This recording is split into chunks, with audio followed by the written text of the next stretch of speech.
जय शिवराय। राष्ट्रवादी कांग्रेस पार्टी के राष्ट्रीय अधिवेशन के लिए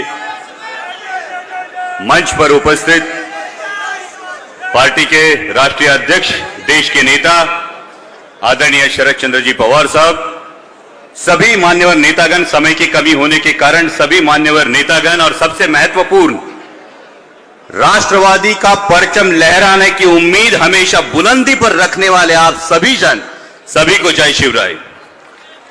आज राष्ट्रवादी पार्टी का यह राष्ट्रीय अधिवेशन देश की राजधानी दिल्ली में संपन्न हो रहा है और इसके आयोजन के लिए मैं राष्ट्रवादी युवक के राष्ट्रीय अध्यक्ष धीरज भाई शर्मा और विद्यार्थी की अध्यक्षा सोनिया दुहान, दोनों का बहुत अभिनंदन करूंगा, क्योंकि यह अधिवेशन महत्वपूर्ण है। यह अधिवेशन का अवसर बहुत महत्वपूर्ण है।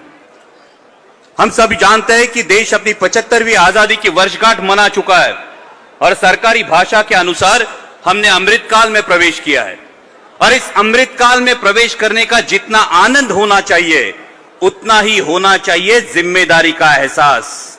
हाँ, जिम्मेदारी अमृत महोत्सव से शताब्दी महोत्सव तक देश को ले जाने की जिम्मेदारी, देश को विश्व की महासत्ता बनाने की जिम्मेदारी, और यह जिम्मेदारी जितनी बुजुर्गों के अनुभव आधारित मार्गदर्शन पर निर्भर है उतनी ही निर्भर है युवाओं के जोश, संविधान के प्रति सच्ची श्रद्धा और निरंतर देश प्रेम पर। और इस जिम्मेदारी की राह पर चलते हुए हमें इतिहास का अध्ययन, वर्तमान का अवलोकन और भविष्य का चिंतन करना होगा। अगर देखा जाए तो क्या है देश का आलम? विश्व का सबसे बड़ा लोकतंत्र जिस पर हर भारतीय को गर्व है, उस लोकतंत्र की आज क्या परिस्थिति है? लोकतंत्र के 4 स्तंभ माने जाते हैं: शासन, प्रशासन, न्यायपालिका और मीडिया। लेकिन जब भी कोई देश निरंकुश सत्ता की ओर बढ़ता है तब न्यायपालिका और प्रशासन पर दबाव आना स्वाभाविक है और ऐसे हालात में जिम्मेदारी बढ़ जाती है शासन और मीडिया पर। लेकिन आज देश में देखा जाए तो शासन दिन ब दिन प्रतीकवादी बनता जा रहा है और मीडिया प्रतिक्रियावादी। फिर आप पूछेंगे ऐसे हालात में आवाज क्यों नहीं उठाई जाती इसके खिलाफ? मेरे ख्याल से फिल्म शोले का डायलॉग सभी को याद होगा। दूर किसी गांव में अगर बच्चा रोता है तो मां उसे कहती है, बेटा सो जा वरना गब्बर आ जाएगा। आज देश में कोई भी विपक्ष का नेता या कोई भी मीडिया किसी भी मुद्दे पर अगर आवाज उठानी चाहती है तो मां नहीं कहती, अपने आप आवाज कान में गूंजने लगती है, भाई चुप हो जा वरना ईडी या सीबीआई का रेड आ जाएगा। भाइयों, मजाक की बात छोड़िए, लेकिन वास्तविकता, आज देश की वास्तविकता यह है कि देश की बुनियादी समस्याओं से ध्यान हटाकर देश की जनता का ध्यान कुछ चंद प्रतीकों पर केंद्रित करने की लगातार कोशिश की जा रही है। आप हमें हर घर तिरंगा लगाने के लिए कहे या आप राजपथ का कर्तव्य पथ करें, एक भारतीय होने के नाते हमें भी इन बातों पर गर्व है। लेकिन उसी के साथ उसी तिरंगे के प्रति कर्तव्य पथ पर चलते हुए आपकी देश को, जनता को जवाब देना होगा कि देश में आज बेरोजगारी अपनी चरम सीमा पर क्यों है, क्यों देश में आज हर 6 भारतीयों के पीछे एक भारतीय बेरोजगार है, क्यों देश में आज महंगाई आसमान छू रही है। 2014 में इस सरकार को बस हुई महंगाई की मार, अब की बार मोदी सरकार कह के चुन के दिया था, लेकिन 14 से 22 तक पेट्रोल के दाम 100 के पार होने लगे हैं। गैस सिलेंडर 410 से 1000 रुपए पार कर चुका है। कुकिंग ऑयल 80 रुपए से 180 रुपए हो गया है। तो सरकार को यह जवाब देना होगा कि देशवासियों की कमर तोड़ने वाली इस महंगाई के लिए आप क्या कर रहे हैं। आपने युवाओं से वादा किया था सालाना 2 करोड़ रोजगार आएंगे, किसानों से वादा किया था किसानों की आय दुगनी होगी। क्या हुआ इन वादों का? हमारे अतुल बेनकी जी बैठे हैं, आज महाराष्ट्र में प्याज किसान को 8 से 10 किलो रुपए के दाम में बेचना पड़ रहा है, जबकि उसकी लागत का खर्चा 18 से 20 रुपए किलो है। हम बार बार सरकार से गुहार लगा रहे हैं कि एक्सपोर्ट बैन हटाकर एक्सपोर्ट ड्यूटी कम की जाए, लेकिन सरकार के कानों तक देश के किसानों की आवाज नहीं पहुंच रही।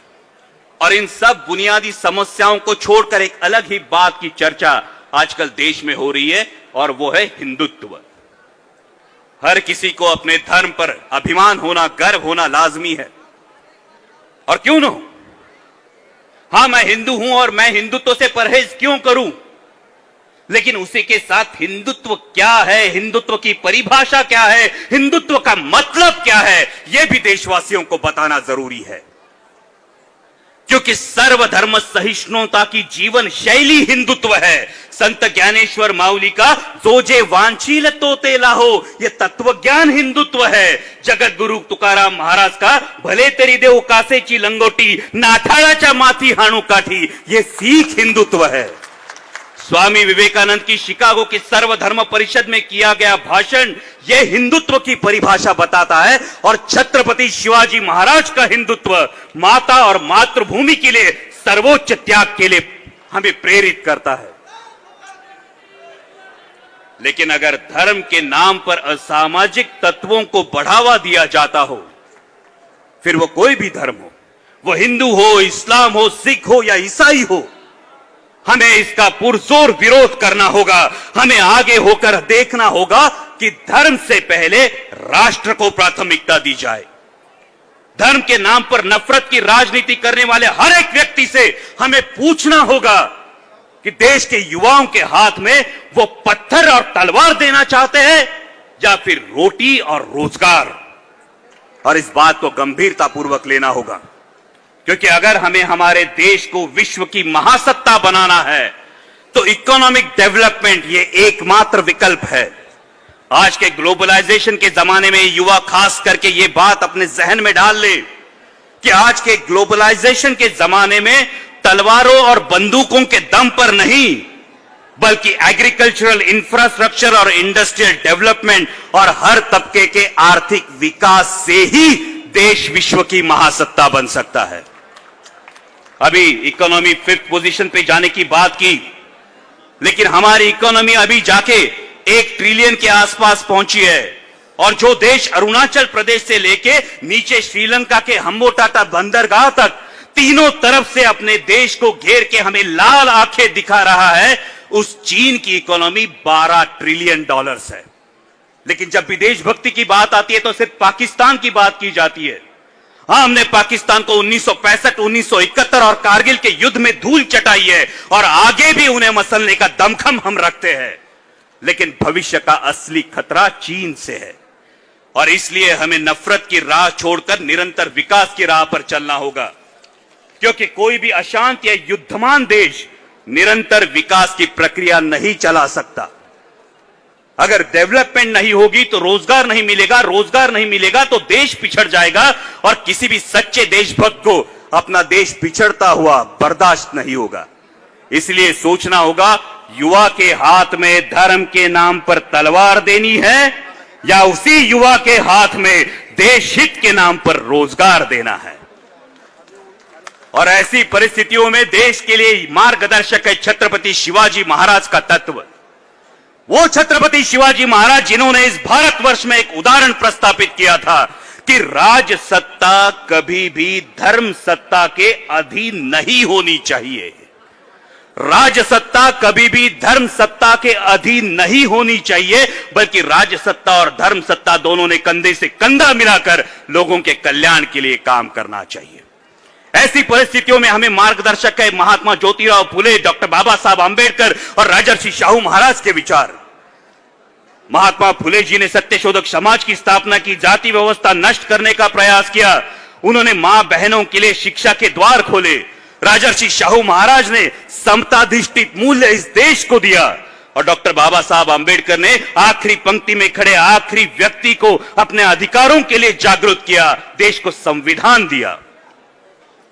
हमारी जनरेशन ने ना डॉक्टर बाबा साहब आंबेडकर को देखा है, हमारी जनरेशन ने महात्मा फुले को देखा है और ना ही राजर्षि शाहू महाराज को देखा है। लेकिन जब भी सूर्यास्त होता है तो एक जलने वाली मशाल इस उम्मीद को कायम रखती है कि हां, रोशनी से अंधेरे पर विजय प्राप्त की जा सकती है।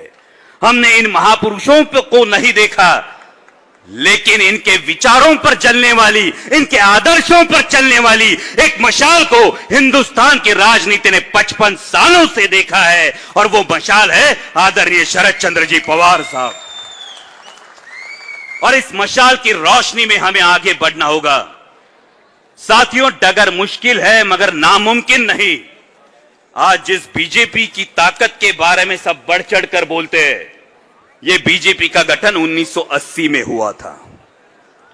1984 में उस पार्टी के मात्र केवल 2 सांसद थे और 39 सालों